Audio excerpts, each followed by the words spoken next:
Guys, I have big news. And when I say big news, I mean really, really big news. But we need to sit down for this. Okay, so for about the past 8 months, we've been working really, really hard. Just keeping our heads down and working just towards reaching the community better. If you know us, then you know we just really want to help more people. That's really what we want to do. And with this news, we can do that in a major way. Like a lot more people. Like a lot more people.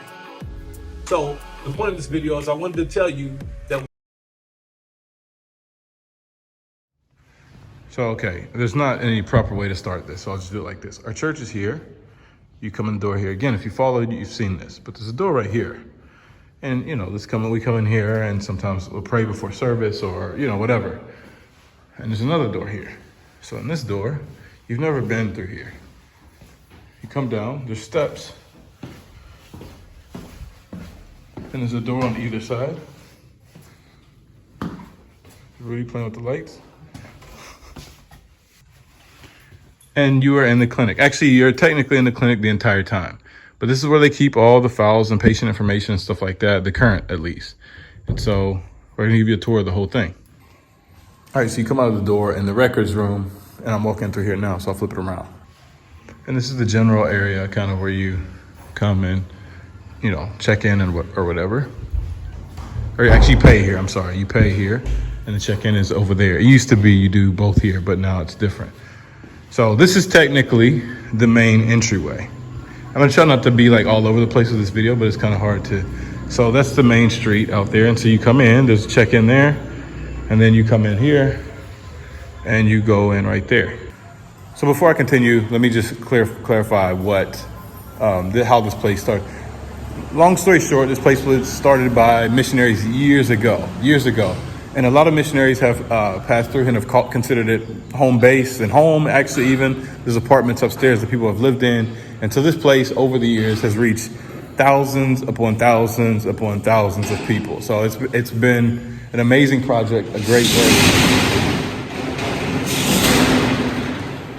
I'll just wait till she's done. All right, so you come in, like I said, that's where you pay. There's the main check-in back there. And then here are the different, the offices where you get checkup. There's a pediatric doctor. Yeah, so there's inside the pediatrician's office or whatever. It's just kind of a basic setup. I mean, but it's for checkups, it's not for surgery and stuff like that. The general medicine, x-rays it's like dental x-rays. I have my light on. For some reason, the light won't turn on. I think the breaker flipped or something like that. But anyways, so you get x-rays in here. They got the x-ray machine. This is the nurse's office here. This is the nurse's station. So this is the way you and all that type of stuff. This is like taking care. So their specialty is ENT. So they take care of your ear and hearing. So they have an office for that. And so I'm not going to go into those rooms, but you get the idea of what they give. So you go straight back here, and that is the orthodontist office. So here is where they do the ear, nose, and throat specialists. So they have that here. Okay, so we'll go in here. This is the ear, nose, and throat specialist. So I'll show you the machines and stuff. So obviously they have, you know, you can check the ear and all that stuff or whatever. So you can come in here and you can get full attention like you're supposed to. Have no idea what that is, but it's something special, I'm sure. This is the orthodontist office. And so again, they're gonna have the stuff that orthodontist office will have, or dentist office would have. All right, so you come back out here and you go down, like, the lights are off because they're closed. There we go. So you come down here and this is one of the operating rooms. All right, so the surgeon actually comes into this door because it comes straight from outside. And so they come in, they change clothes, and, you know, they have rest area and whatever here. And then they come in here and they have a disinfection area. And then you go straight to where they're gonna operate, which is in here, or actually on the other side of here. So this is a recovery area where after you come out of surgery, they have the patients in here.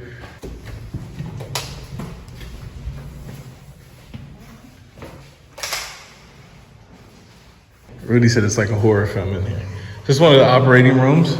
This is not in use right now. Obviously, this stuff is not up or whatever. And they don't do enough surgeries right now to have a use for it. And so it needs a bunch of stuff, lights and all that. But it's not functional at the moment. But there is one here that is functional. It's It's right next to it. And so in here, they operate on different stuff. And so also people come here from different places and they'll do like campaigns for the week. And so they'll do pre-work to see who qualifies for a surgery or whatever. And they'll come and do very low cost surgery over like a span of 5 days, and different doctors will come. It's not as many now as it used to be, but that is one of the things that the clinic exists for and likes to do. Not so much anymore, but the students used to come and watch the surgeries. So they could be in here and you can see the glass. And they will watch the surgeries from here. So somehow we got locked in here. That's the lady that was cleaning. I don't know, I guess she came up and, I don't know, doing her job. Obviously, it's not anyone's fault. So we're locked up in the room between the church and downstairs. So they call somebody to come and let us out. Estás secuestrando. Bravísimo, pues. Came to save the day. This side, I'm not gonna film any of it, but this is the apartment side. There's some people that live here, a few people, but then there's really space for teams to come. So teams can come and stay in these rooms and stuff like that. And so, and actually Simon lives in the apartments over on that end. Like I said, I'm not gonna go in there because, you know, they're living in there, so. All right, so we're going down to the other side with Andrea. Hola. Actually, this is while we're over here, we'll show you this. This is the generator to keep everything going if the power goes out. Specifically in times of surgery, it has an automatic kick on. So after a few seconds, the power goes out, this kicks on and turns the power back on. And this is the phoniatrics. I think that's how you say it. I'm not sure. No. So you come in and there's a nurse's station in there, and you come in here and they have the audio. Yeah, there's the station. Es el otro. You come in and they have the soundproof booth and stuff like that, where they check your hearing and all that. Also on this side over here, these are rooms, patient rooms for when people recently have surgery. Sometimes they have to stay overnight. This is not a clinic to where people just stay in all the time, but if they have surgeries like that, they'll stay overnight. So this is Andrea's office. So she helps, she's like a speech therapist, helps people with speech problems and stuff like that. Like I said, ear, nose, and throat and everything that deals with that. With, like, you know, helps people with talking and speech and stuff like that. And so her wall just got painted, so she's talking about it. They just painted made it, you know, kid-friendly and stuff. Sorry to keep you in suspense, but it's more fun that way, right? These video clips that you just watched, we actually filmed almost a year ago, back in March of 2023. A lot has changed since then. This is my lean forward, let's talk seriously posture. As I may have mentioned in the video, I can't really remember, the clinic has been around for about 20 years. Over the past few years, they've had challenges, economic challenges, administrative challenges, organizational challenges, or whatever you want to call it. They've had challenges all around. Back in May, June, around there, they asked us, could we help in any way? And we said, yeah, absolutely. We'll do anything to help this place continue. And we mean that. It's been such a pillar in the community that we love so much and that we care about so much and that we've invested so much into. There's no way that we couldn't try to help. So we did some assessment things and just assessed pretty much all across the board and made some suggestions. The reality is that nothing finds itself in a tough situation by itself. There's always a reason for it. And when you're in situations and circumstances like that, unfortunately, big changes are required. So we realized big changes. Together with the board of the clinic, we made some big changes. What we didn't really foresee is what was to come next. And that brings us to the big news. To make a long story short, the board asked us, Red Roots, to take over the administration and run the clinic and corresponding ministries. So the reason we're here today is because we said yes. So now the clinic is part of our ministry as well. It's not just a thing apart, it's part of our ministry as well. So we are in the process of consolidating all the ministries. And we say the clinic because that's the biggest practical tool there, but it's really a nonprofit with the clinic. And so then they also have two other programs. One is a football program, soccer as we call it, as well as an after-school program that helps kids with their homework, getting up to date on their studies and all those types of things. So we're in the midst of a revamping, of reorganizing those ministries, but as well as our ministry. And so we are now consolidating all that together so that we can run it all more smoothly going forward, and we can really have the maximum effectiveness in all of our programs and things like that. So this is a huge deal for us. We are extremely excited, like over the roof. This is something that we prayed for. We never prayed for a clinic. Let me be clear. I don't do that. But we prayed for a community center, a place that we can reach all levels of community for the glory of God.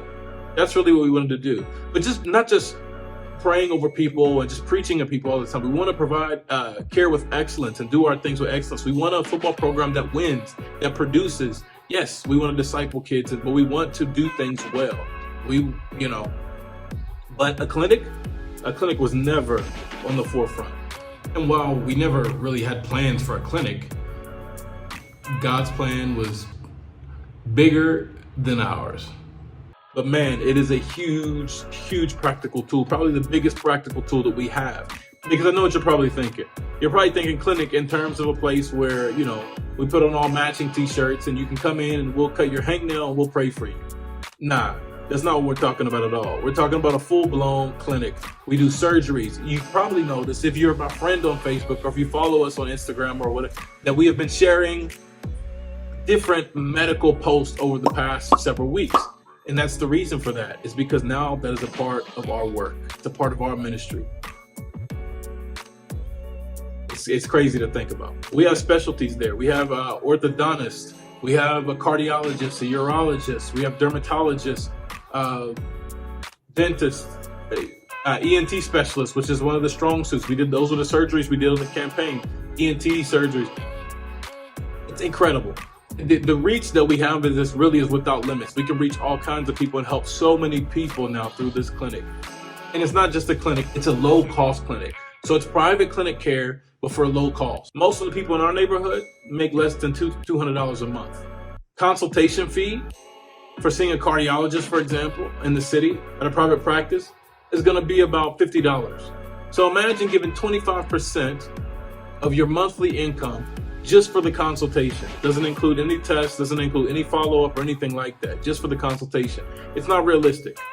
Our clinic, we charge about $15 for the consultation fee. So doing the percentages, you can get the idea. This clinic is a huge blessing and so necessary to so many people in our community, in our neighborhood.